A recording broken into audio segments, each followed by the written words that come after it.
How are we on time? Is it time? 5:55. So yeah, like 5 minutes. Okay. So okay, I'll go ahead and live stream now. That way you can just click it now rather than when Okay. you're. Okay. Thank you. Hey, well. Haribol. For you and me first, then the others will join, right? Yeah. Namaho Vishnupadaya Krishna Prestaya Bhutale Srimate Bhakti Vedanta Swami Iti Namine Namaho Vishnupadaya Krishna Prestaya Bhutale Srimate Bhakti Vedanta Swami Iti Namine Namaste Saraswati Deve Gauravani Pracharine Nirvishesha Sunyavadi Ashkatya Deshatarine Namaste Saraswati Deve Gauravani Pracharine Nirvishesha Sunyavadi Ashkatya Deshatarine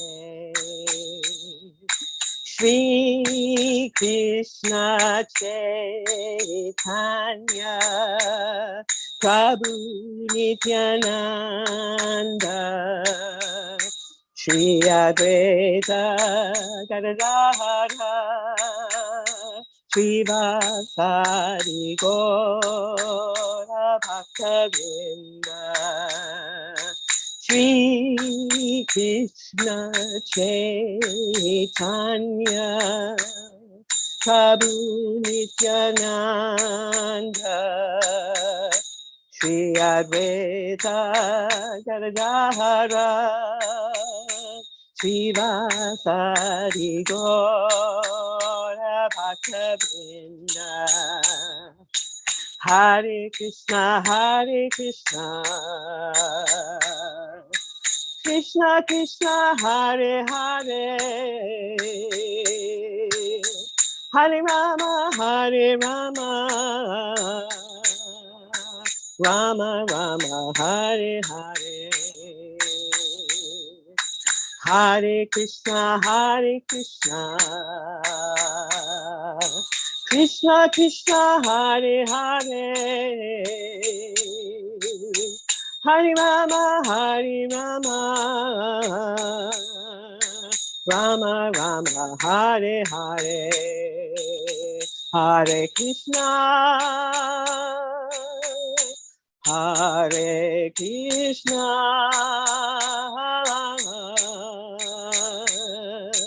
Krishna Krishna Hare Hare Hare Rama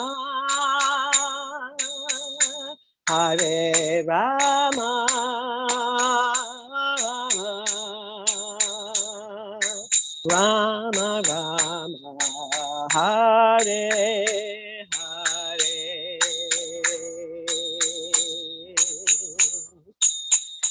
Hare Krishna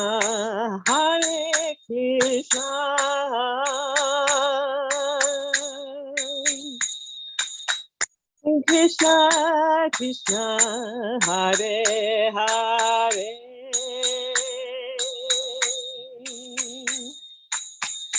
Hare Rama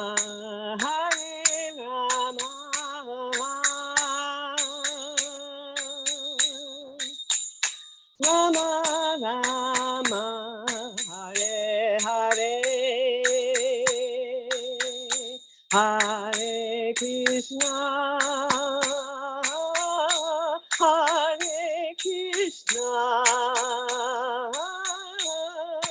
Krishna Krishna, Hare Hare,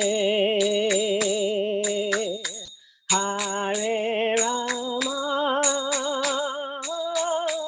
Hare Rama, Rama Rama, Hare Hare.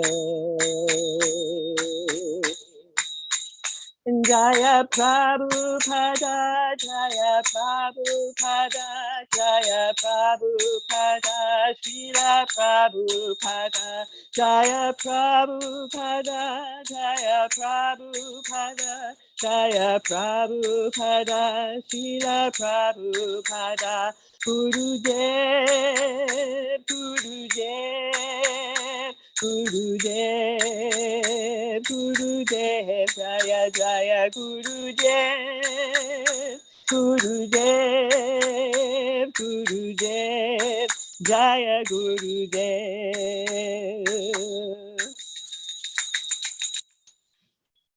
Hare Krishna, Guru Maharaj. Please accept my humble obeisances. All glory for Srila Prabhupada. Ki Jai. Hari Bol. Hare Krishna, dear Guru Maharaj. My Hare. dear obeisances to you. Thank you very much. Madre Rosaline, you sing so beautiful, so inspiring. Thank you. Thank you. How gorgeous. Hare Krishna, everyone. Please accept my humble obeisances. Yes, I wanted to say the same thing. Bhakti and Rosalind, that was a very nice kirtan. Thank you very much for just continuing with the kirtan. It's so nice. Welcome everyone. There's a small group of us today, but I'm very fortunate. I'm very grateful to be here. Thank you, Maharaj, for continuing with the classes. With that, I'll go ahead and pass it over. Hare Krishna. Hare Krishna. I need a permission to record the class. You need to okay. Just now. Yes.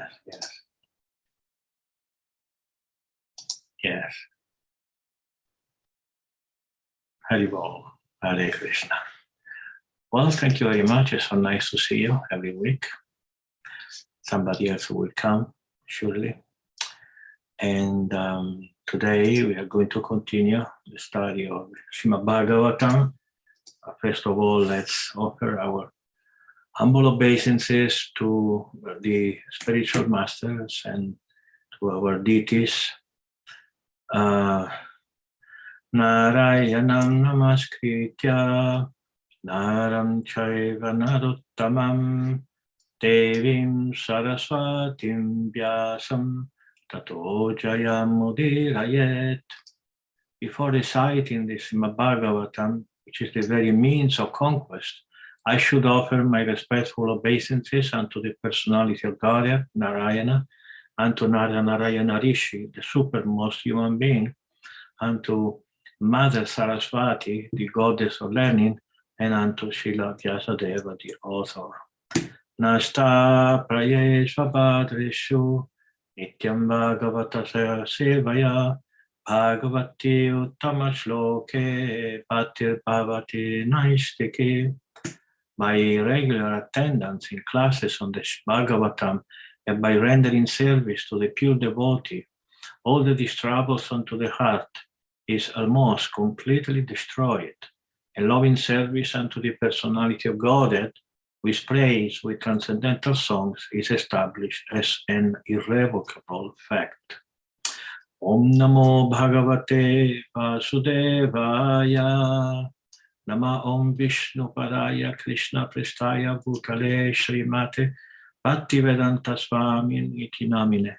Namaste Saraswati Deve Gauravani Pracharine Nirvishesha Shunyavadi Paschatya Desatarine. Jaya Shri Krishna Chaitanya Prabhu Nityananda Shri Advaita Gadadha Srivasa Adi Gaura Bhaktavinda. Hare Krishna Krishna Krishna Hare Hare Hare Rama, Rama Rama, Hare Hare. So today we're going to start our study on the Srimad Bhagavatam. beginning from the verse 1:3:36. The first one, I'm going to read it myself, Sanskrit and English, and then Bhakta Andy maybe can continue reading. Sava idam vishvam amogalila srijati avatyati nasajjatesmin uteshu chantarita atmatantra shadvargikam jigrate shadguneshaha. The Lord, whose activities are always spotless, is the master of the six senses and is fully omnipotent with six opulences. He created, manifested universes, maintains them, and annihilates them without being in the least affected. He is within every living being and is always independent. So, I'm going to say something about maybe about the six opulences. It is there in the purport, Srila Prabhupada purport. Six opulences are wealth, power, fame, beauty, knowledge, and renunciation. What are the six senses? This is something that we are going to spend some time in the future about the categorization of the material creation. Today, we are going to say just something that we are going to say what are the senses for acquisition of information, the organs of action, and the internal subtle senses. So the senses that allow acquisition of information, which is the senses that we are reading here, are hearing, touch, taste, sight, and smell. But here it says six. Why? Because the six is the mind. Mind is the sixth sense, and we have spoken about mind sometimes in the past. We are not going to say it again, but in the future we are going again to summarize or say something more. The organs of action are the organ of speech. The part of the body allows you to act, those you need to get around, the organs of reproduction and the evacuation organs. And then we have four internal subtle senses, which is mind, intelligence, ego, and contaminated consciousness. This is something that I wanted to say because I had no doubt that you were going to ask what are the six senses. And six opulences, many of us know because Srila Prabhupada speaks a lot about the name Bhagavan, the meaning of the name Bhagavan. Bhagavan means the one who has the six senses. So we know about the six senses. We didn't know, maybe some of us didn't know about the six. We knew about the six opulences, and maybe some of us didn't know about the six senses. And looks like there is one question. Yes, we are going to answer. Maharaj, I don't understand why renunciation is considered one of the opulences. Would you comment on that, please? Well, it's very easy to appear strong and powerful when you have everything, but you appear much more powerful when you can do without them. And then that is the moment that you appear really powerful, because you have them, you don't have them, you're always very self-sufficient. And so it's just like we think, oh, he's a rich man, so he's very opulent. He's a very good man, he's a strong man. But if the man can be strong and powerful even without money, then we say, wow, he's with or without money is still a great man. So this is why it's a very... And Krishna can can live without anybody and everybody, because everything is internal energy. It doesn't mean anything outside. So that's why it's always perfectly satisfied. And yeah. So about the rest of the verse, I'm not going to stay much in this verse. And he creates the material universe, so we know that, maintains them, yes, we know, annihilates them. He is within every living being, is always independent. We know about that. Maybe we can say something about Krishna being independent some other time. So maybe, unless you want to know, of course.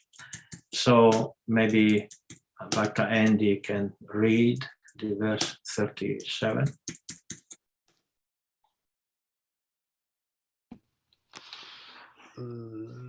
The foolish with a poor fund of knowledge cannot know the transcendental nature of the forms, names, and activities of the Lord, who is playing like an actor in a drama, nor can they express such things, neither in their speculations nor in their words. This is a very beautiful answer of a question that we receive since the beginning of time. You know, why Krishna? Why the gopi? Why plays? Why kills demon? Why this? Why that? The answer is here in this very beautiful verse. That is an actor playing, just like the actors, they playing in dramas. There is no drama. Nobody in a movie. Nobody dies, and nobody falls in love or anything. It's a play. So in Krishna's pastimes, nobody dies, nobody suffers, it's a play. And why the play? Because this is the nature of the spiritual world. The spiritual world is a big theater where dramas go on continuously. It's a very revolutionary concept of spiritual world, of heaven. We don't, other religions like Christianity, we don't say much about Islam because we don't know. I don't know much about Islam. But about the concept of Christianity is that we don't know what's going on in heaven. We don't know much. Maybe you know, but I studied a lot and there is no description of what's going on in that heaven. So while here in the Veda, there is a lot of description about what goes on. And here in this verse is saying that there are dramas, eternal and infinite number of dramas. And the Lord plays. Why? Just because it's nice. Just because it's beautiful. And beauty and happiness is what we need to live eternally in the spiritual world. We cannot live eternally in fear of the Lord anger or with the fear that he will throw us in hell. This is not the way to live eternally. And the Vedas tell us, don't worry. Krishna is not a god with a thunderbolt in the hand, or with a rod beating you but he's in eternal youth. He wants to play with you. This is something totally revolutionary. Only in our philosophy you find this. So it's revolutionary and it's extremely beautiful. Okay, let's go on the verse number 38. Only those who render unreserved, uninterrupted, favorable service unto the lotus feet of Lord Krishna, who carries the wheel of the chariot in his hand, can know the creator of the universe in his full glory, power, and transcendence. Okay, so what is the favorable service as opposed to unfavorable service? So there is an unfavorable service. Yeah. Yes, there is a favorable service, there's unfavorable service. Just like in the scripture it said that Kamsa was thinking to Krishna more than we do. So thinking to Krishna is considered service because it's meditation. But he wasn't thinking to Krishna with love. He was thinking to Krishna because he thought that he was his enemy. And this is not the way we have to think about Krishna. Favorable service, just like Kamsa was thinking to Krishna as an enemy, we should think to Krishna as our lover, as our friend, as our father, as our son, as a, etc., etc. Whatever, service we may have in the spiritual world. So Srila Rupa Goswami in the Bhakti Rasamrita Sindhu that we are studying in our Spanish video conference makes this point about favorable service and unfavorable service. So what about Krishna carrying the wheel of the chariot in his hand? What is this? Well, who knows the answer? You've read the Mahabharata. Is it with Bhishma? Yes. And this is particular why this point came up, and we are in the Srimad Bhagavatam. Of course, in the Bhagavatam, there is a story of Krishna attacking Bhishma with a chariot in his hand. But this name Ratanga Pani means hand. Rata means chariot. Anga means a piece. Ratanga Pani is the name of Krishna. So this name came up. And Sutta Goswami evidently was thinking to Krishna in that moment, and he says something that apparently has nothing to do with what we are talking about here. But it teaches us that sometimes meditation does not obey to a structure. Just like when we write books, we have an idea of a structure of what we want to say, and then where we want to begin from and how to proceed and where to arrive. But when you are in ecstasy, in meditation, you don't really can keep a structure in your meditation, in your speech, and you just say what it comes in your mind. So this is the only explanation I can give of this Ratangapani name coming in a moment that has nothing to do with anything, So yes, Krishna attacked Bhishma with this, and Bhishma said, Lord, come, because it's so beautiful to see you in this way. And this service must be unreserved, uninterrupted, and favorable. Unreserved. I don't know exactly in English what unreserved means. Can you give me an explanation of the word reserved? Sorry, go for it. Anyone? I think that reserve means that you're keeping things for yourself. You're not giving all that you have or all that you can give. Yes. And of course, reserve is the opposite. Yes. So I don't do service because I want something. I give service because I love Krishna. Just like your service, when you do service for Krishna, for the temple, for the devotee, for the spiritual master, you do it because you want to serve, period. In the material world, everyone works for some reason. I work because of money. I work because of my ideal. I work because. But in the spiritual world, there should not be any because. There should be just for the love of Krishna. Of course, this is a very high position that maybe at the present moment we do service because we want something. First of all, we want to advance in spiritual life, and we know that if we don't do devotional service, we don't go anywhere in our spiritual life. But while we should not be discouraged if you are not pure devotee, at the same time we have to listen to what it means to be a pure devotee. So we know where we should get to. Uninterrupted, I think it's very easy, to understand. It's not that you do service today and tomorrow you say, no, I don't like to, because service should be unconditioned. If you like it, you do it. If you don't like it, you do it. This is very important to maintain the steadiness in your work. And we studied about steadiness in Bhagavad Gita. And favorable, yes, we have explained a few minutes ago what favorable service is. So we can go to text 39, please.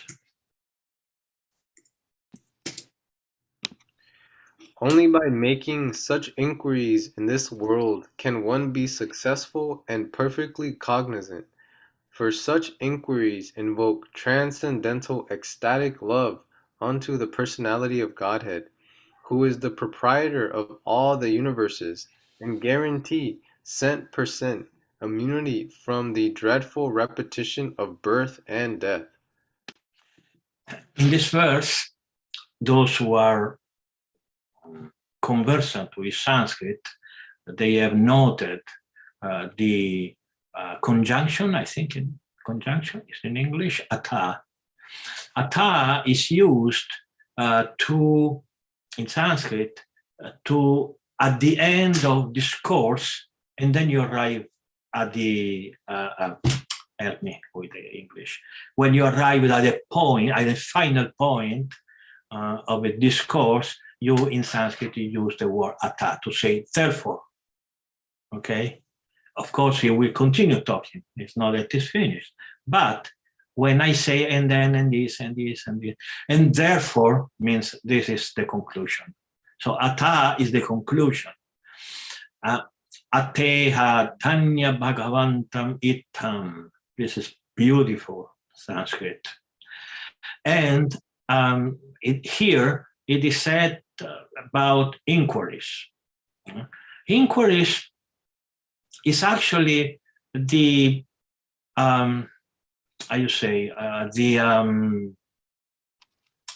the proof, the evidence that somebody is actually a devotee, because it is impossible not to have questions.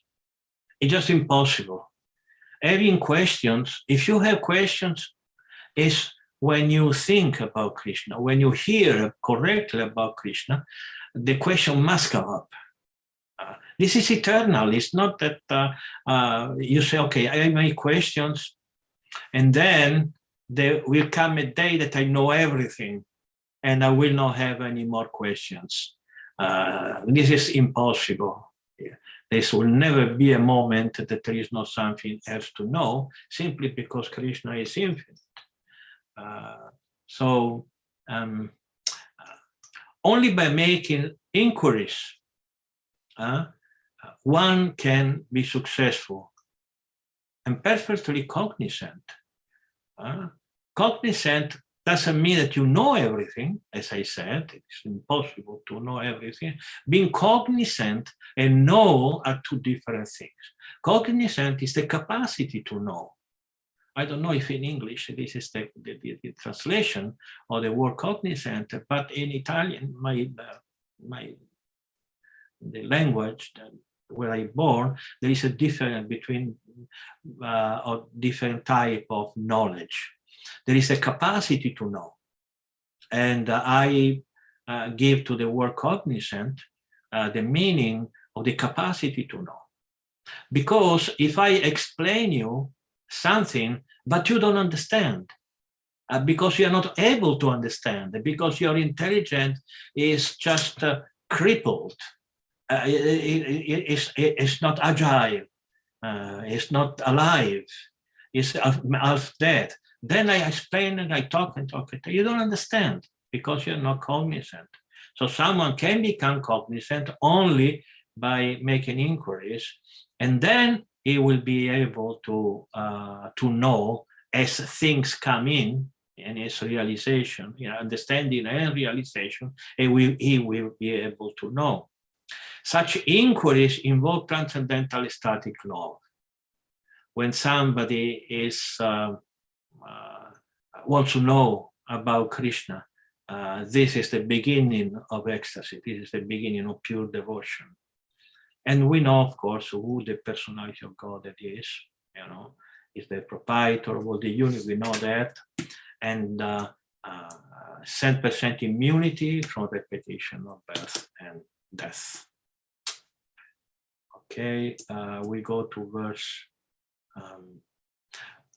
40, but I want to recite this verse because this is a very important and beautiful verse. Idam Bhagavatam Nama Puranam Brahma Samhitam Uttama Shloka Charitam Chakara Bhagavan Rishihi Nishreya Sayalokasya Tanya Svastyanam Mahat. Okay, the Srimad Bhagavatam is the literary incarnation of God, and it is compiled by Srila Vyasadeva, the incarnation of God. It is meant for the ultimate good of all people, and it is all successful, all blissful, and all perfect. Brahma Samhitam is the incarnation of the Lord. And so I want to find here Bhagavan. The word Bhagavan here is translated as God, just to make people understand. Because you see, as we have explained many, many times, Krishna has an infinite number of names. And for every name, there is a meaning. So if someone is ignorant, of course, those who come to Bhagavatam class, they know this. And if they don't, then they will be explained what each name of the Lord means. It's the same person. So we are always talking about Krishna. But sometimes people just open a book, he's alone at home, he doesn't know what Bhagavan means. And here, Srila Prabhupada translated as God, because God is a name that everybody knows what it means. But Bhagavan is a much wider meaning for God. Okay, we can go on to verse 41, please.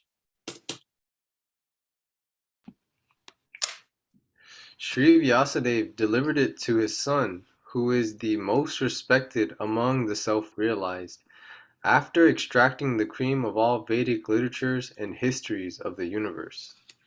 Yes, who is the Srila Vyasadeva's son? Of course, everybody knows, the Shukadeva Goswami.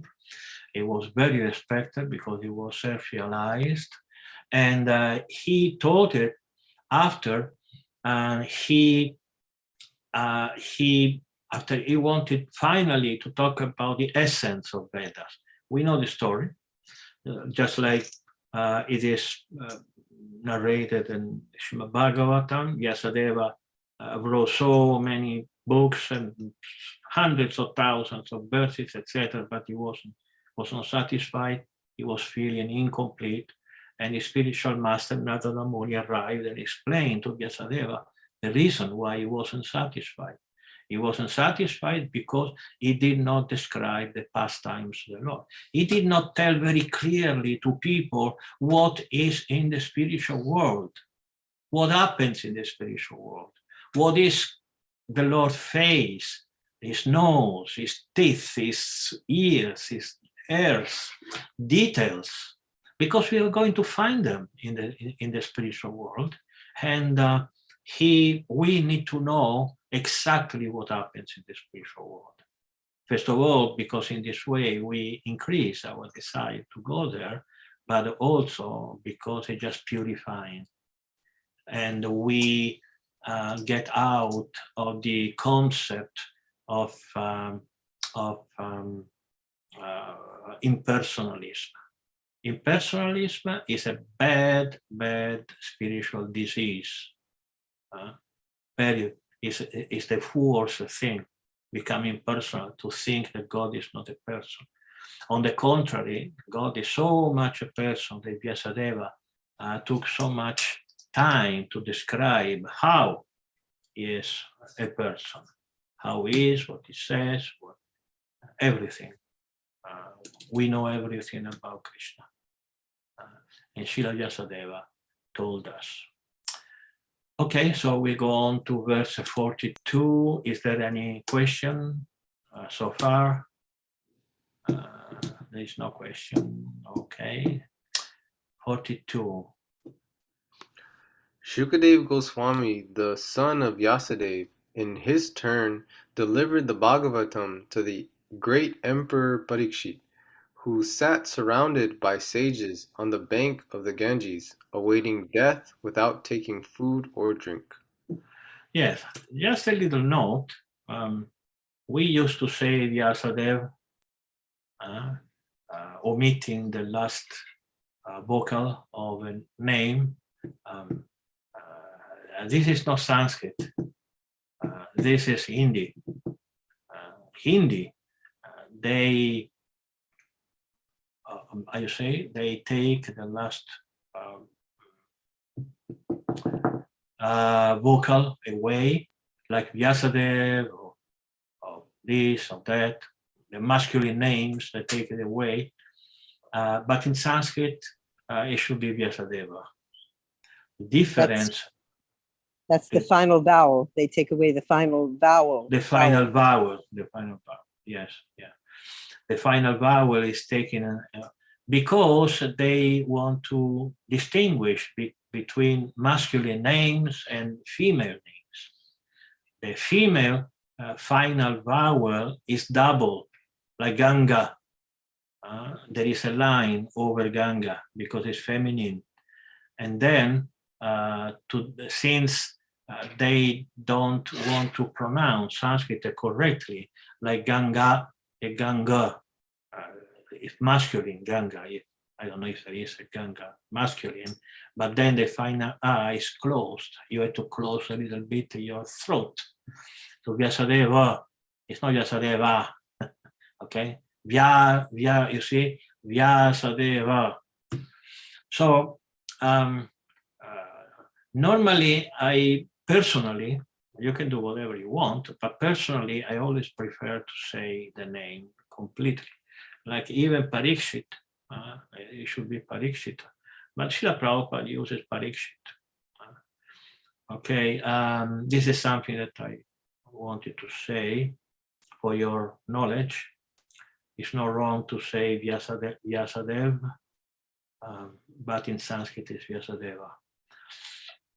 Then Shukadeva Goswami told the same Bhagavatam to great Emperor Parikshit. We know the story. Maharaj Parikshit was cursed to die in 7 days.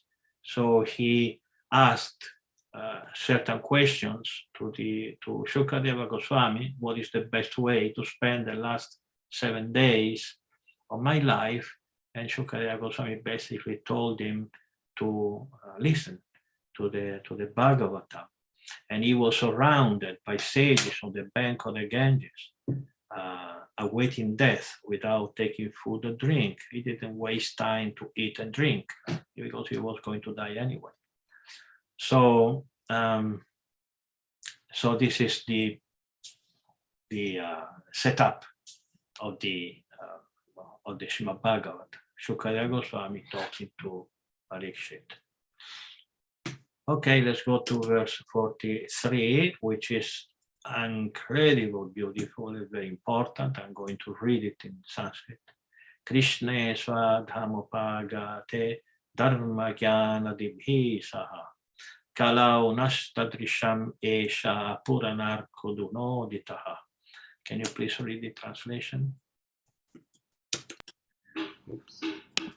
This Bhagavat Purana is as brilliant as the sun, and it has arisen just after the departure of Lord Krishna to his own abode, accompanied by religion, knowledge, etc. Persons who have lost their vision due to the dense darkness of ignorance in the age of Kali shall get light from this Purana. So Krishna left. So where do we get knowledge? When Krishna was here, he could talk to us, he could make questions, but now Krishna is gone. Where do we get knowledge? Here, Sutta Goswami is informing us and saying from the Srimad Bhagavatam. In the Bhagavatam, we find knowledge. So that's why it's so important to study the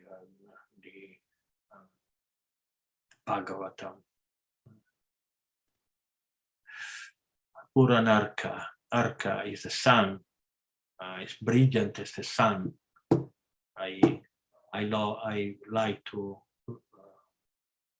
title one of my books "Brilliant as the Sun" because of this verse, and because while I was writing the last question and answer on that book, this verse came up in my mind, and just like now it's dark here, and you don't see what's going on outside.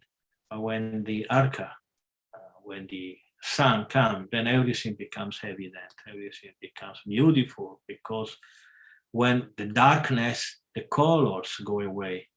When the sun, then the colors come out, and things, black and white, are not nice. With all the colors, everything is more beautiful. And so in the same way, life, without colors, is without transcendental knowledge, it's just worse than useless. Useless could be enough. It's just that is hellish without transcendental knowledge. Transcendental knowledge is the reason why there is happiness or taste in our life. Aduna, just now, and so we have it just now. We have the Srimad Bhagavatam. Okay, so we have the last verse of the chapter. We are going to read it, and then we are going to, we're going to finish the third chapter, and next week we'll begin the fourth chapter. Can you read it, please? O learned Brahmanas, when Shukadev Goswami recited Bhagavatam there in the presence of Emperor Parikshit, I heard him with rapt attention, and thus, by his mercy, I learned the Bhagavatam from that great and powerful sage. Now I shall try to make you hear the very same thing as I learned it from him and as I have realized it. You see the beautiful nature of the noble nature of a saint. A saint does not think, now I know, I'm happy, I go in the forest and enjoy my life. No, I heard it, and now I'm going to tell you. This is what being a preacher means. Preacher is some selfless person who does not keep what he received for himself, but wants to give it to others. Also because it's very difficult, when you preach, when you repeat what you have heard, then everything becomes more clear. It's just something psychological, even material sciences. If you teach something, then things become clearer. So Sutta Goswami was there while Shukadeva Goswami was reciting Bhagavatam, to Parikshit. He heard him with rapt attention. We should try to be attentive while hearing the Srimad Bhagavatam, and he learned it because he was attentive. He learned the Bhagavatam, and then he went to Naimisharanya and said, now I'm going to tell you. And because he was attentive, and because he was pure in his intention, he was qualified. Not everyone is qualified to speak Bhagavatam. Don't think that anyone who sits down and start talking about is qualified. Many people are not qualified. Srila Prabhupada was criticizing very much the professional Bhagavatam reciter There are people for money will tell you the Bhagavatam. And Prabhupada said that this is worth the waste of time. This is a very bad use of time because somebody has to be a pure devotee to recite Srimad Bhagavatam. Okay, so I think we can finish here today. I got a couple of questions already before you make questions. I think Betty Rosario, who has to go soon. No, she doesn't have to go. No, my meeting was canceled. It was canceled. Great. Yes. Okay, so we have two questions. One about the hexagonal form of the spiritual world that I forgot to explain, because when I promise something, I maintain it, if I remember. So if I don't do it, there is only one explanation, just forgot. And the other one is a question that Pati Rosario sent me, and some days ago, and I said that it was not possible to say it in a few words. It would take some time. So maybe I can answer both of them, and then you can do your fresh questions. So first of all, about the hexagonal, there is one verse from the Brahma Samhita, the number 5 and 3. 5 means the 5th chapter. Bhagavad Gita, the Brahma Samhita is formed of 100 chapters, but we have only one chapter, which is the 5th. So just to remind everyone that it is only the 5th of 100, we call them 5, 3, and not just 3. So the spiritual world, at the center of the spiritual world, there is a lotus flower. And that is Goloka Vrindavana. Goloka Vrindavana is made in a form of a lotus flower. And inside this, lotus flowers, petals, the center of this petal is in form, is an hexagonal form. It's made of six, how you say, 6 sides? 6? No, 5. Hexagonal is 6. Hexagonal in English. Hexagon is 6. Hexagonal is 6. And this is where Krishna lives. And Krishna is compared to a diamond, self-luminous. Just like we are not self-luminous, we need light. Krishna does not need light. And in this place where Krishna lives, in this at the corner of the hexagonal place where Krishna lives, there are 18 transcendental letters, which is one of the Gayatri Mantra. This is a Vedic mantra, and it is called the Gopala Gayatri Mantra. This Gopala Gayatri Mantra is a hidden mantra that only those who are Brahmanas, who are second initiated, should recite. The day you all get your second initiation, you will be given the Gayatri Mantra. The Gayatri Mantra is divided in 7 mantras. And the 6th of the 7 mantra is the Gopala mantra, and it is divided in 18 letters. And if you look in Google, you find it, but I shouldn't say it because as my service of spiritual master, I should recite Gayatri Mantra only when I give initiation to somebody.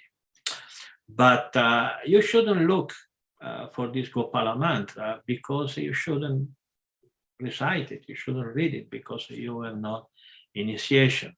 But this Gopala mantra is divided 18 transcendental letters. And in this hexagonal place, each of them, each side, there are 3 letters. So the Gopala Gayatri Mantra is a sound. There are these 18 sounds that are directly there that you can listen while you are in the spiritual world. Okay. So then, well,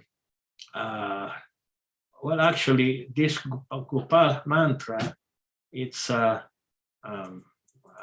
in the Brahma Samhita, divided in 6 parts, which is Krishnaya, Govindaya, Gopijana, Vallabhaya, Svaha. That's yes.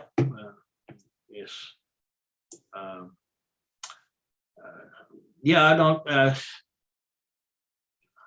Although it's in the Brahma Samhita, it's in the book. You can read it, but at the same time, I just would prefer to give some explanation about this Gayatri Mantra some other time, just because it takes time, and I want to give it the proper time, the proper amount of time. That's fine. Thank you very much, Guru Maharaj. I understand a little. I'm sure I will understand more later. Oh, I'm sure you will. Okay, so Bhakti Rosario asked me about the Svakiya. What is Svakiya? You remember you sent me a question? Of course, Guru Maharaj, I remember. Okay, what is Svakiya?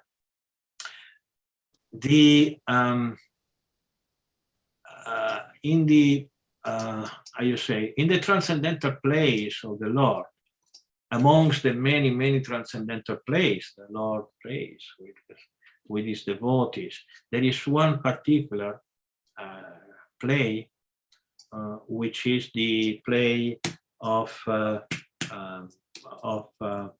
relationships, amorous relationship between him and the gopi, Radharani being the first, or the gopi.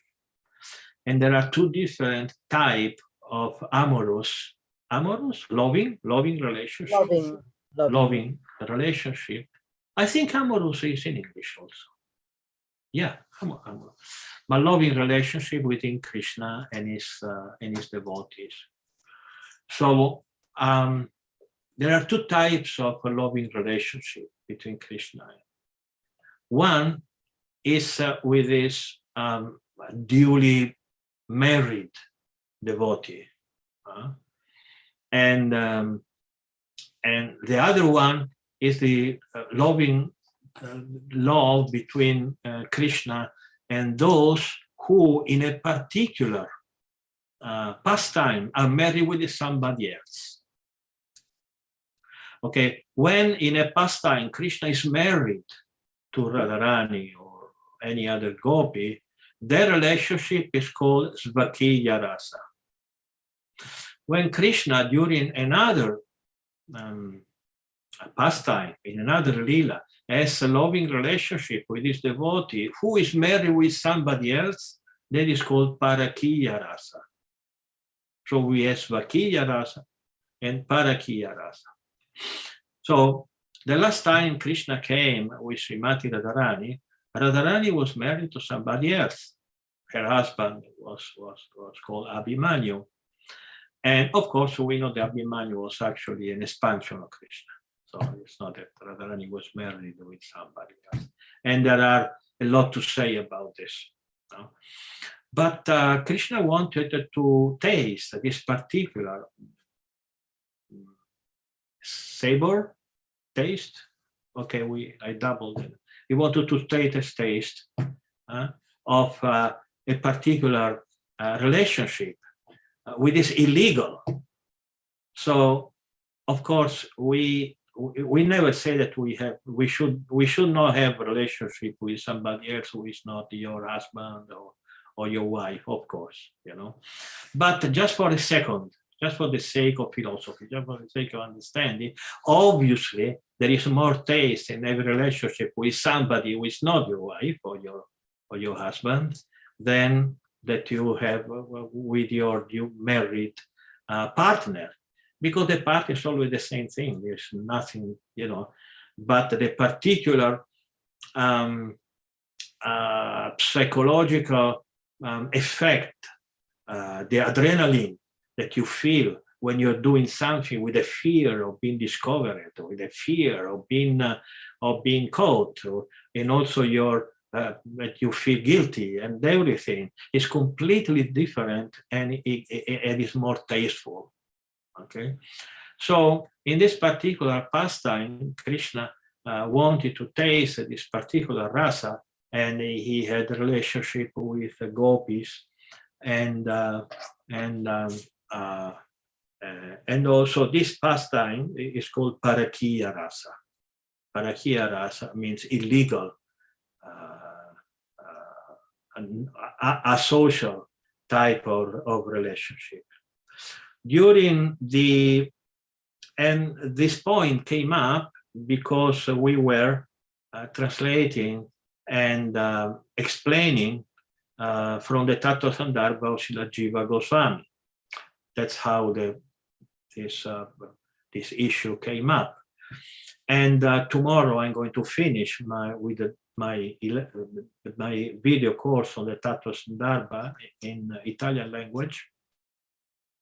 But I didn't touch this point at all, just because it would have taken me too much time, and I want to talk about this some other time.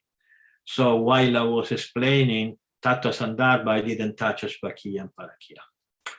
So during the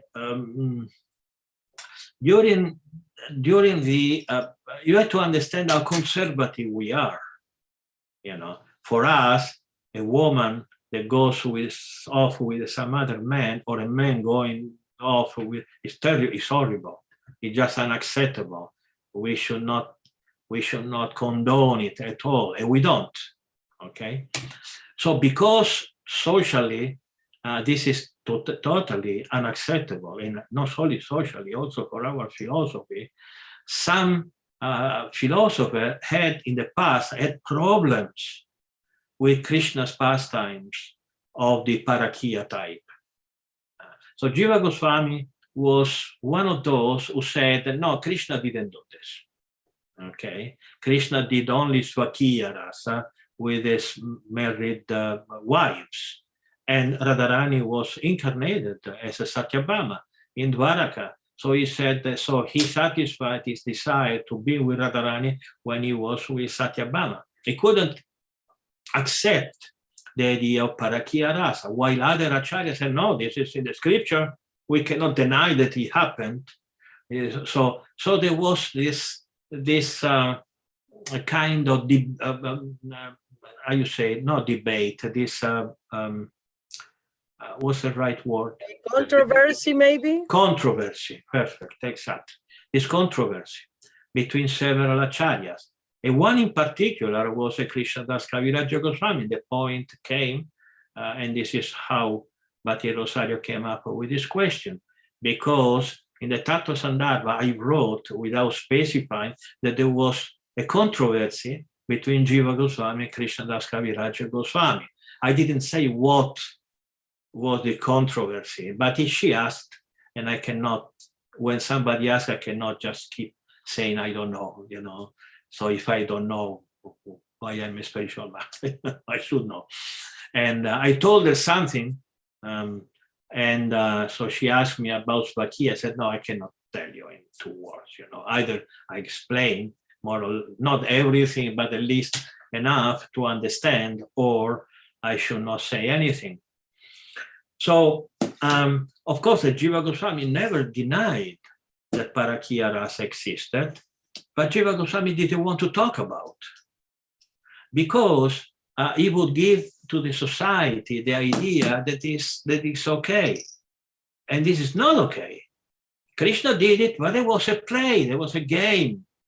You know, just like when we were kids, 3, 4, 5 years old, 6 years old, we play amongst ourselves, and I am a cowboy and you are an Apache, and I shoot you and you die. You didn't die. It was just a game.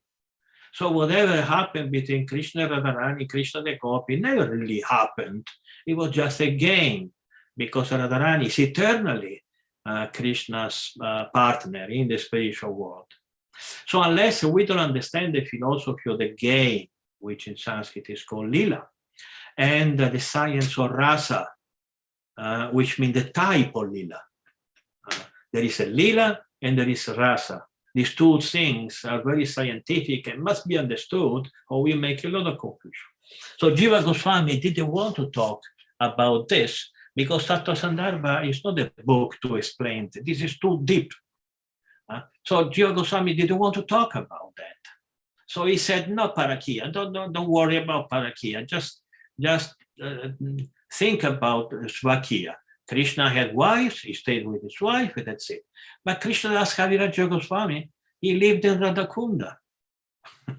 You know, if you know anything about Radhakunda, you understand why Krishnadas Kaviraja Goswami didn't want to accept that. Because those who live in Krishna Lila, in Radhakunda or in Vrindavan, they have a completely different mentality. Jiva Goswami at that point was the philosopher who was preaching to us.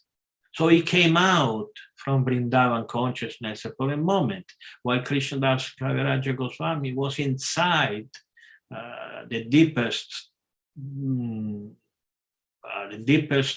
I say that in English, the deepest place in Krishna Lila, and he just didn't want to think about Svakiya, because Svakiya is less than Parakya, it's obviously less.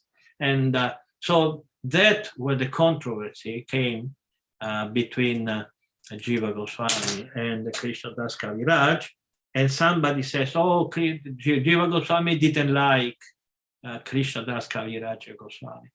But you know, this is just not true. Also because Jiva Goswami died before Krishnadas Kaviraj Goswami. So they didn't even meet. So historically, this is just untrue. And all this controversy is very nice, philosophically. But we had to put everything into context.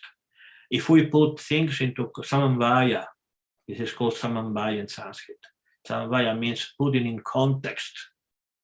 Something is wrong from a Samamvaya. If something is right in another Samamvaya. If we want to become an expert in the science of Krishna consciousness, we had to understand the science of Samamvaya. Otherwise, we make chaos. We don't understand, everything becomes confused. Okay, so I think that more or less I answered the two questions. And Thank you very much, Guru Maharaj. Hare Krishna. And if you have any other question, but of course you do, otherwise it's not even an hour. And I want to say something about our library. Our library finally acted. It took maybe 6 months for the software and everything. It was a very complicated thing. I gave up at a certain point because it just wasn't working. So I didn't give all the time to upload the things. That's why we have only a few thousand things. But at the end, it worked. Also because I spent quite some money on this project. And now we have a library and divided in 3 areas. And one is public and free for everybody. And the second one is only for those who subscribe. And the third one is private, which I use for my studies and my where I keep things that I'm going to utilize to write my books. So I don't want anyone to read them until I'm ready to put them in public. all of you, since I appreciate your presence and service, I sent you. We for the second area, which is going to be the biggest area. It's going to have tens of thousands of documents, maybe more than 100,000 documents in time. So that's we ask for a subscription just because we need to survive. So you know, we have a serious amount of money, monthly money, and we spend for our technology. So we ask, you know, $1 per month, for God's sake, $1 per. If you cannot give $1 per month, you don't want to give it. It's not that you don't have, because $20 per year, it's $1 and change per month. So if you don't want to give $20 in a year, means you don't want to give it. So, so I sent you the code to all three of you because I appreciated your service, and also because you already are giving a monthly donation, but in Rosario and Rosalind are giving a monthly donation already since quite some time, also quite irregular, and I appreciate a lot, just because I know that it's coming and I project on that. And so I'm very proud of this project, because I've been desiring doing this since maybe 10 years, maybe 15 years. And now we are uploading all the things I have, and it's very easy to research, because our search engine is very good, it's very professional, you know, and you can find anything in seconds, literally. So I hope that you're going to use,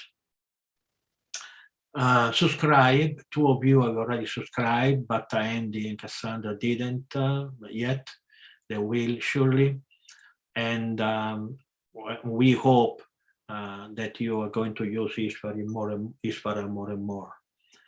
And this is what I wanted to say about literary production.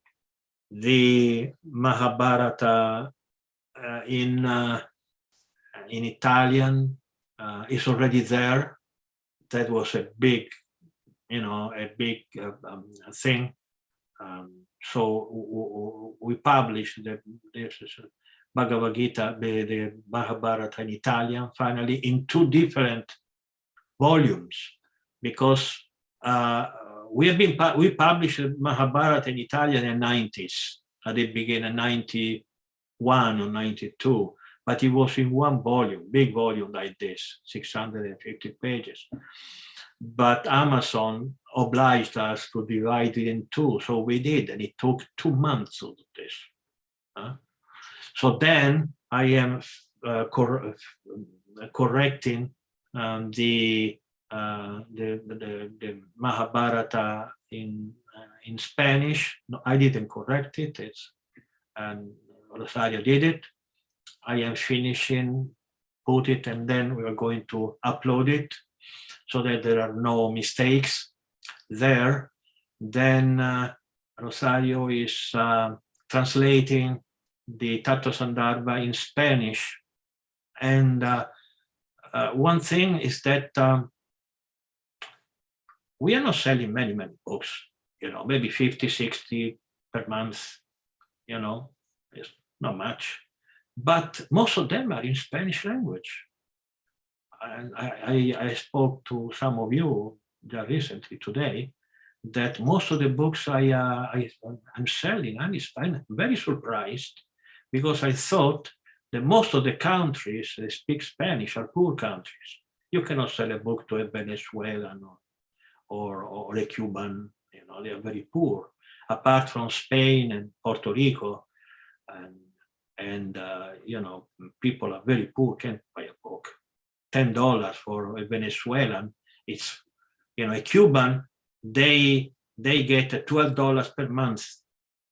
If they work in government service, they get $12 per month. So they had to eat and live and survive. So I thought I'm not going to sell many Spanish books, but it is exactly the contrary. Almost 3/4 of the books we sell is in Spanish. So we are going to concentrate and in Italian. Italian less than Spanish, but we are selling books. And English, not very many. So we are going to concentrate in publishing. So I hope that soon, but Rosalind will have his computer ready so he can help me with the English books. And Martin Rosario can help me with the Spanish books. So we can produce hundreds of books. And yes. Basically, this is what I wanted to say about our literary work. I'm very, very happy about that. I'm working day and night on this project of library and printing books. Other devotees are helping me, like Ishvara Dasa, Italian devotee, and Madhavendra Puri from Spain is giving a big help. Madhavendra Puri is working sometimes hard because his service is the cover and publishing in Amazon. And Amazon is tough. They always give a lot of troubles, and he is dealing with that. So I'm very, very pleased with Madhavendra for this service. Okay, then questions. But here, Rosalind. Hare Krishna. I want to go back to text 38, Maharaj. It says only those who render favorable service can know the creator of the universe, but what is considered unfavorable service? Is it something that's done in the wrong way, or are there things that should not be offered that people sometimes offer mistakenly? Unfavorable service is a service that damage Krishna consciousness. I made the example of Kamsa meditating on Krishna, always thinking of Krishna, but thinking to Krishna as an enemy. I want to kill Krishna because he's going to kill me. So demons, they do service to Krishna, meaning they try to find Krishna, they fight Krishna, like all the demons who fought Krishna. This is not a favorable service.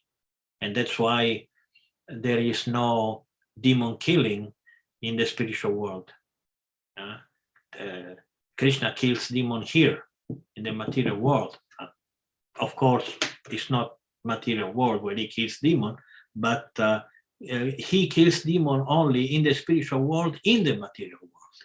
But in Goloka Vrindana, there is no killing. There is no killing. So this is unfavorable devotional service, trying to serve Krishna as an enemy. I hate Krishna. This is unfavorable. I want to be Krishna. This is unfavorable. I don't want to go in the spiritual world because there is Krishna, and Krishna, because Krishna, always saying Krishna. It's good to say Krishna, but this is not a good way of saying Krishna. So when we offer service, we shouldn't be worried that we're offering unfavorable service because we're offering service as we should be.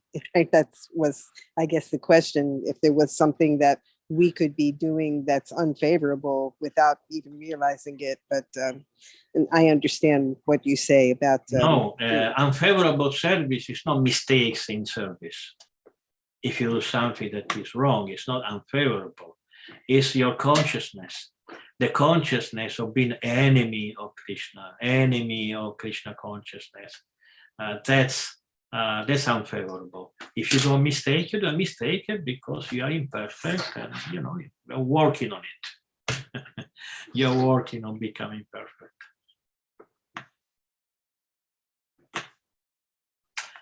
But Thank you.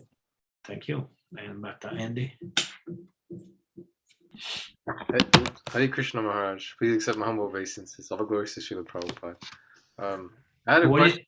Where is Cassandra? Oh, Cassandra just kind of, I guess she got busy with Oliver here. Yeah. Yeah. You were mentioning like the play and like the drama, and so that brought me to a question about like our constitutional position in the or like Golok or I don't know about if I want to say Golok Vrindavan, but just like in the spiritual world. Um, so is it that like our constitutional position, just for like example's sake, is like in the spiritual world, I'm a bird or something like that. Like is so um so is it like if I'm a bird in the spiritual world, like as a constitutional position, that's like my identity and it's like a fixed identity and we all have like this fixed sort of identity in the spiritual world. Um, does that make sense?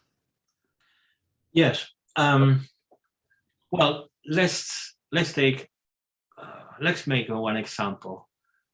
A seed. You don't see what a seed is, but the potentiality of a seed is inside the seed. It may become a tree, for instance. So in time, what the seed is will come out. So right now, we don't know who we are in the spiritual world. We don't know if we are a gopa, a gopi, or cow, or tree, or whatever, But then nature is already there. So by practicing Krishna consciousness day by day, as purity approaches, we'll start to realize who we are in the spiritual world. It's gradual. It's not going to happen in one day you wake up and say, oh, I am a peacock, and that's not going to, it doesn't happen that way. It's gradual. So the next question surely is, can I change that nature? Let's say that I'm a peacock. I don't want to be a peacock. I want to be something else. First of all, it's very difficult that a peacock wants to be something different because he's a peacock. Okay. So in terms of reality, or what is that we want to be what we are. We are not going to desire to be something else. But let's say, just for the sake of conversation, just for the sake of philosophy,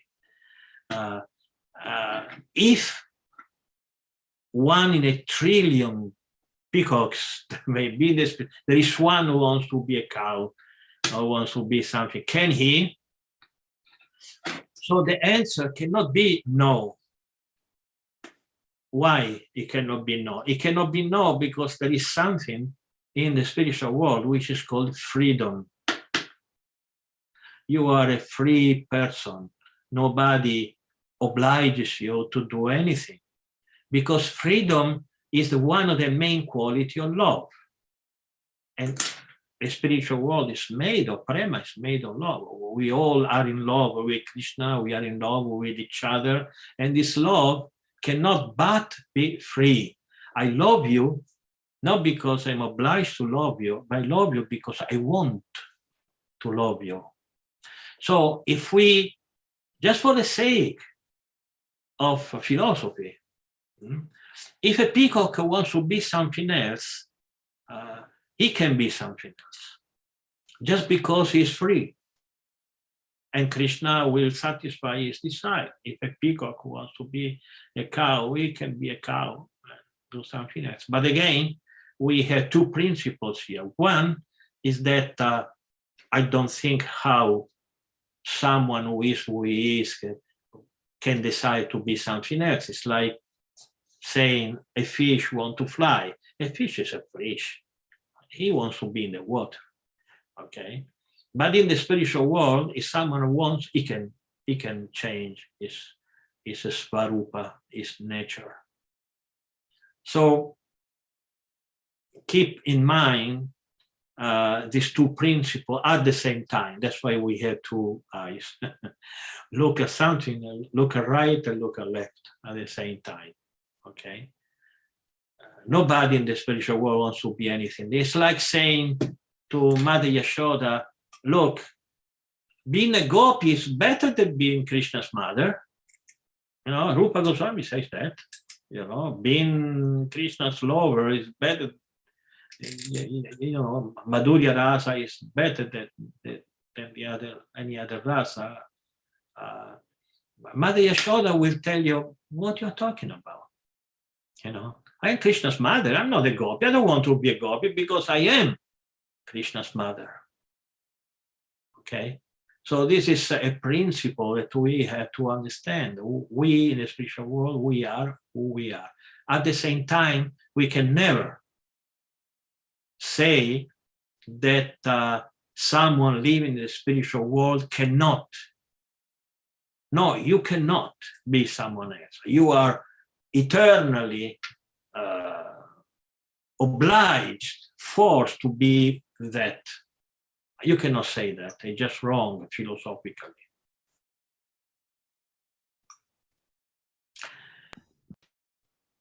Oh, thank you. Okay, Bhakti Rosalind.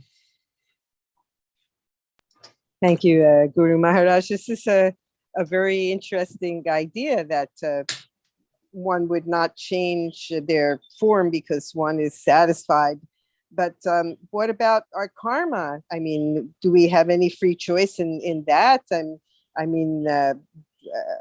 thought maybe a pig eater would be reincarnated as a pig, and they certainly don't want that. How does that? Do you understand my question? I mean, how does that affect this idea of free choice and changing from one form to another? Well, we are talking about two different worlds here. The spiritual world and the material world are two different places, and there are different laws, which has nothing to do one with the other. When we talk about free choice in the spiritual world, that is in the spiritual world. Karma is not, there is no karma in the spiritual world. Karma is all in the material world. What karma means?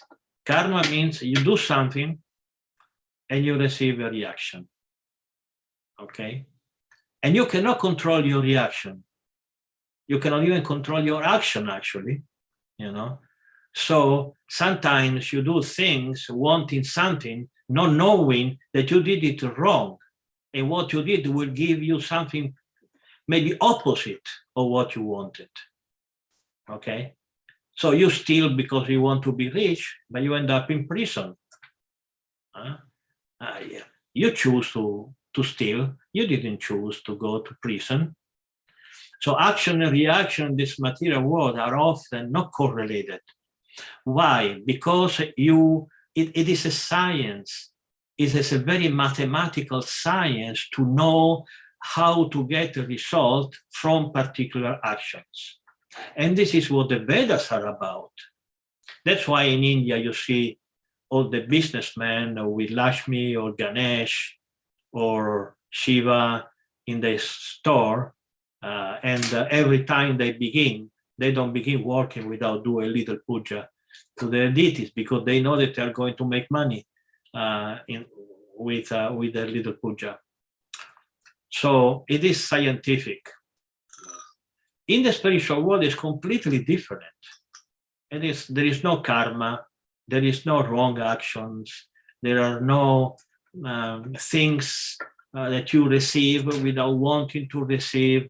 Everything, action and reaction they are both perfect. So in the material world, you don't have choice. You know, just like a thief doesn't have a choice. You cannot say, oh, but the Bhagavad Gita says that I have a choice, dear judge. You know, now I choose not to go to prison. And the judge said, no, you had the choice not to steal. That was your choice. But if you steal, you don't have a choice. You had to pay your reaction. So this is how in the material world happens, that things happen, that there is no free choice in the material world. Everything is under very strict laws. But again, in the spiritual world, it's completely different. It's not the same thing. Okay, I understand that distinction. Thank you. Okay, so we maybe one or two questions more, and then we finish our weekly conference. No, there are no questions. And then okay, so we end here. And please come to our conferences next week and Thursday. We are going to start the 4th chapter of the first canto of the Srimad Bhagavatam. It's going to be very nice. Okay, so Hare Krishna and all glories to Srila Prabhupada. Hare Krishna. Hare Krishna. Thank you very much.